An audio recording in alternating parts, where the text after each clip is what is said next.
तो प्यारे बच्चों, हम पढ़ रहे हैं एटम्स एंड मॉलिक्यूल्स। तो मैटर को जब हम विभाजित करते चले जाते हैं तो एक ऐसी हमारे पास यूनिट आती है कि जिसे हम फर्दर डिवाइड नहीं कर सकते हैं। और जो फर्दर डिवाइड नहीं होने वाली इकाई है उसे साइंटिस्ट ने एटम नाम दिया, परमाणु नाम दिया, उसे परमाणु कहा कि परमाणु जो है वो मैटर की एक ऐसी इकाई है कि जिसे आप फर्दर डिवाइड नहीं कर सकते हैं। और ये भी कहा कि ये एटम आपस में कंबाइन करते हैं, जुड़ते हैं, मिलते हैं और पदार्थ का निर्माण करते हैं। भिन्न भिन्न पदार्थों में इन परमाणुओं का जो संगम होता है, जो मिलन होता है, वो डिफरेंट टाइप्स का रहता है। इसलिए different types of matters are exist in this universe. तो by the end of 18th century, 18वीं शताब्दी के अंत तक वैज्ञानिकों ने ये पता लगा लिया था कि एलिमेंट्स क्या हैं। एलिमेंट्स के एटम्स कंबाइन करते हैं और वो कंपाउंड्स का निर्माण करते हैं। अब साइंटिस्ट का रुझान उस तरफ को हो गया था कि ये एलिमेंट्स जो हैं वो कैसे आपस में कंबाइन करते हैं और क्यों कंबाइन करते हैं और किस प्रकार से ये आपस में जुड़ते हैं और मैटर का निर्माण कैसे होता है। तो इसी कड़ी में उस समय के जो साइंटिस्ट थे, एंटोनी लैवोजियर और जोसेफ प्रोस्ट ने लॉज ऑफ केमिकल कॉम्बिनेशन को रखा, प्रतिपादित किया और ये जानने की कोशिश की कि जो केमिकल्स हैं, जो रसायन हैं, जो पदार्थ हैं, मैटर का निर्माण किस प्रकार से एलिमेंट्स के एटम्स द्वारा होता है। तो दो लॉ इन साइंटिस्ट ने दिए हैं। एक जो लॉ है वो law of conservation of mass है और दूसरा लॉ जो है वो लॉ ऑफ कांस्टेंट प्रोपोर्शन है। Law of conservation of mass का मतलब हुआ कि मास संरक्षित रहता है, मास का संरक्षण होता है, ये समाप्त नहीं होता।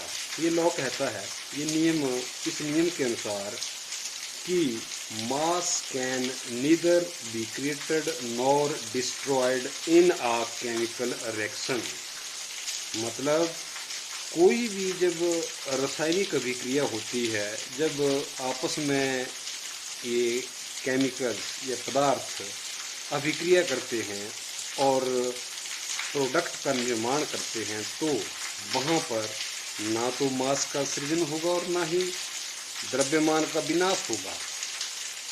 मीन्स कि ड्यूरिंग अ केमिकल रिएक्शन, किसी भी रासायनिक अभिक्रिया के दौरान सम ऑफ द मासेस, जोड़, जो कुल जोड़ रहेगा, masses of the reactants and products remains unchanged. Activity 3.1 में इन्होंने डिफरेंट रसायन लिए हैं और उनको आपस में अभिकृत किया है, केमिकल अभिक्रियाएँ इनकी आपस में करवाई हैं और रिजल्ट को देखा है। तो इसी कड़ी में एक केमिकल, मान लीजिए हम लेते हैं बेरियम क्लोराइड, हमने 5 ग्राम बेरियम क्लोराइड लिया और 10 ग्राम सोडियम सल्फेट लिया। 5 ग्राम बेरियम क्लोराइड और 10 ग्राम सोडियम सल्फेट। जो तीर के इस तरफ लिखे जाते हैं वो रिएक्टेंट होते हैं, जो आपस में रिएक्शन कर रहे हैं, रिएक्ट कर रहे हैं, और जो तीर के इस तरफ को होते हैं राइट हैंड साइड को, वो प्रोडक्ट होते हैं। इन दोनों की आपस में रासायनिक अभिक्रिया हुई हो और हमारे पास प्रोडक्ट आया barium sulphate plus sodium chloride. हमने जब इन दोनों का वेट किया तो टोटल मास ऑफ रिएक्टेंट आया 10 जमा 5 15 ग्राम। और जब हमने प्रोडक्ट का इन प्रोडक्ट्स का वेट किया तो 11 + 4 जो है वो 15 ग्राम आया। तो मतलब ना यहाँ पर कोई मास का निर्माण हो रहा है और ना ही मास का द्रव्यमान का विनाश हो रहा है। इट मीन्स कि जो मैटर की सबसे छोटी इकाई है वो एटम है, कि जितने एटम इस तरफ हैं उतने ही एटम बेरियम का, ऐसा नहीं कि बेरियम का एटम यहाँ पर एक बेरियम का एटम है तो जब प्रोडक्ट बनेगा तो बेरियम के एटम यहाँ 2 हो जाएंगे, 3 हो जाएंगे, 4 हो जाएंगे। जितने एटम इस तरफ को बेरियम के हैं, जितने ही एटम इस तरफ क्लोरीन के हैं, जितने एटम सोडियम के हैं, जितने एटम सल्फर के हैं, जितने ऑक्सीजन के एटम हैं, वो उतने ही इस तरफ को रहेंगे, तभी मास बराबर रहेगा। तो इस लॉ से ये कंसीडर हुआ कि एटम जो है वो हम उसी तरफ बढ़ रहे थे, साइंटिस्ट उसी तरफ बढ़ रहे थे कि हमने एटम्स के बारे में जानकारी प्राप्त करनी है, कि जो कि स्मॉलेस्ट यूनिट ऑफ मैटर है उसके बारे में हमने डिटेल में जानकारी जो है वो प्राप्त करनी थी।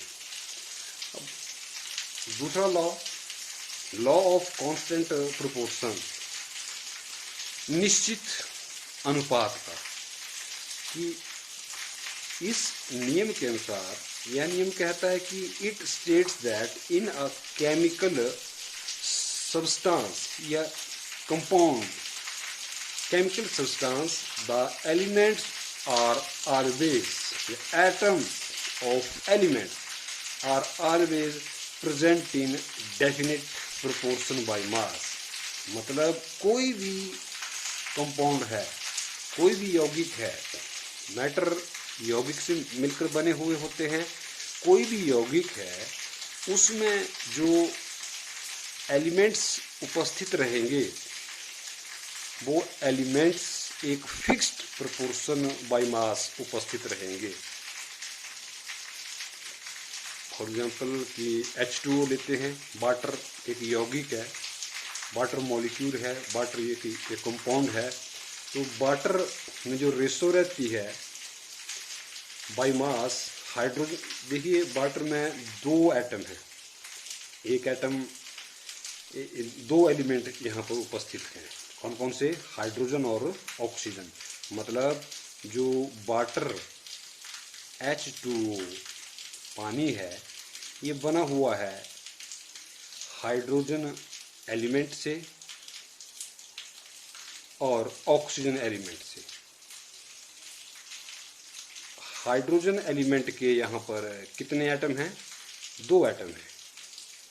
हाइड्रोजन एलिमेंट के 2 एटम और ऑक्सीजन एलिमेंट का 1 एटम आपस में मिलता है और वो मॉलिक्यूल का निर्माण करता है, वाटर मॉलिक्यूल, कण, पार्टिकल।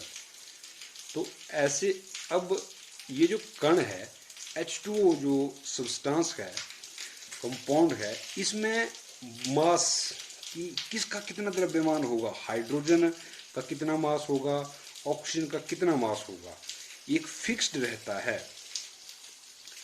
जैसे कि mass of hydrogen atom is equal to 1 AMU या 1 यूनिफाइड, यू भी लिख देते हैं इसको, 1 यूनिफाइड या 1 AMU। इसको हम आगे डिटेल में पढ़ेंगे कि AMU हाइड्रोजन एटम का एटॉमिक मास जो होता है, जो परमाणु द्रव्यमान होता है वो 1 होता है। ऐसे ही सभी एलिमेंट्स के एटम्स का अलग अलग परमाणु द्रव्यमान है, एटॉमिक मास है। ऐसे ही मान लीजिए कार्बन का 12 है, कार्बन का जो एटम होगा, कार्बन एलिमेंट के जो एटम्स रहेंगे उनका एटॉमिक मास 12 है। ऑक्सीजन एलिमेंट के एटम का जो द्रव्यमान होता है वो 16 AMU होता है। तो अब बात करते हैं H2O में। H2O में 2 एटम हैं हाइड्रोजन के, तो एक एटम का मास जो है वो 1 है, तो 2 एटम का मास कितना हो जाएगा, 2 हो जाएगा। ऐसे ही वाटर में ऑक्सीजन एलिमेंट का 1 एटम है, तो ऑक्सीजन एलिमेंट के 1 एटम का एटॉमिक मास कितना है, 16 है। तो total mass of hydrogen in H2O is equal to 2 AMU। Total mass of H in H2O is equal to 2 AMU। 2 में तो 2 हो जाएगा यहाँ पर इसका। Total mass of oxygen in H2O, water molecule में, वाटर कंपाउंड में टोटल मास ऑफ ऑक्सीजन, एक ऑक्सीजन एटम है तो एक का 16 है। तो रेशो देख लेते हैं। रेशो हाइड्रोजन की 2 है, रेशो ऑक्सीजन की जो है वो 16 रहेगी। By mass, mass by mass, तो 2 डिवाइड किया 1 और 16 को डिवाइड किया 8। मीन्स कहने की बात ये है कि चाहे वो पानी कहीं से भी, आपके तालाब का पानी है, समुद्र का पानी है, या बारिश का पानी है, या फिर आपका बर्फ है, आइस है, स्टीम है, बाष्प है, वाटर वेपर्स है, तो जहाँ पर भी इस कंपाउंड की बात रहेगी तो इसमें हाइड्रोजन और ऑक्सीजन एलिमेंट का जो मास प्रोपोर्शन रहेगा वो रहेगा 1:8। ये कहने का मतलब है। ऐसे ही एक और एग्जांपल NH3 है, अमोनिया है। तो अमोनिया में देखिए नाइट्रोजन एटम है। नाइट्रोजन जो एलिमेंट है उसके एक एटम का एटॉमिक जो मास होता है वो होता है 14, और हाइड्रोजन का एक होता है, तो यहाँ 3 है, तो 3 मतलब 3। तो इस प्रकार से जो अमोनिया की रेशो रहेगी वो क्या रहेगी, 14:3। कितनी रहेगी, 14:2। N और H की जो रेशो रहेगी अमोनिया में वो रहेगी 14:3। एक और एग्जांपल आपको ज़्यादा क्लियर हो जाएगा इस एग्जांपल के साथ। Carbon dioxide. जब भी आप किसी ईंधन को जलाते हैं, लकड़ी जला रहे हैं, कोयला जला रहे हैं, या कोई जिसमें कार्बन प्रेजेंट होता है, तो धुआं जो निकलता है वो कार्बन डाइऑक्साइड निकलती है। या फिर मान लीजिए हम जब रेस्पिरेशन करते हैं, तो जब एक्सहेल करते हैं, जब हम श्वास बाहर छोड़ते हैं, तो कार्बन डाइऑक्साइड गैस उत्सर्जित करते हैं। तो कार्बन डाइऑक्साइड एक रसायन है, कंपाउंड है, जो कि मिलकर बना हुआ है कार्बन एलिमेंट के एटम से और ऑक्सीजन एलिमेंट के एटम से। कार्बन एलिमेंट का एक एटम है यहाँ पर, और ऑक्सीजन एलिमेंट के 2 एटम हैं। कार्बन के एक एटम का जो द्रव्यमान होता है, मास होता है, वो होता है 12 यूनिफाइड या AMU। और ऐसे ही ऑक्सीजन के एक एटम का जो मास होता है वो होता है 16 यूनिफाइड ये या फिर AMU। तो कार्बन डाइऑक्साइड लकड़ी को जलाने से उत्पन्न हो, या कागज को जलाने से उत्पन्न हो, या कोयले को जलाने से उत्पन्न हो, या पेट्रोल को जलाने पर उत्पन्न हो, तो जो कार्बन डाइऑक्साइड मॉलिक्यूल या कंपाउंड बन रहा है उसमें जो रेशो रहेगी वो कार्बन का जो मास रहेगा प्रोपोर्शन बाय मास, और ऑक्सीजन का जो मास रहेगा वो एक फिक्स रेशो में ही रहेगा। जैसे किसी भी तरीके से आप कार्बन डाइऑक्साइड ऑब्टेन कर रहे हैं, प्राप्त कर रहे हैं। तो रेशो कार्बन का 12, अब 2 है भाई, तो ऑक्सीजन एक का तो 32 हो जाएगा। 2 CO2 है तो एक एटम का एटॉमिक मास 16 है तो 2 एटम का एटॉमिक मास ऑक्सीजन के 32 हो जाएगा। डिवाइड कर दीजिए 6 32 16, फिर से डिवाइड कर दीजिए 3:8। तो ये लॉ जो है वो लॉ ऑफ, बहुत सारे एक्सपेरिमेंट्स के बाद इन्होंने इनको प्रैक्टिकली प्रूव करने के बाद ये 2 लॉ दिए थे Antony Lavoisier and Joseph Proust ने। फिर उसके बाद आगे बहुत सारे साइंटिस्ट का ध्यान अब इस एटम्स की तरफ केंद्रित हो गया कि एटम है क्या, एटम के बारे में जानने की जिज्ञासा हुई कि एटम्स क्या है। तो इस चैप्टर में हम पूरा डिटेल में पढ़ेंगे कि जिससे पदार्थ बना हुआ है वो एटम है, तो एटम की स्टडी जो है वो इस चैप्टर में हम डिटेल में करेंगे।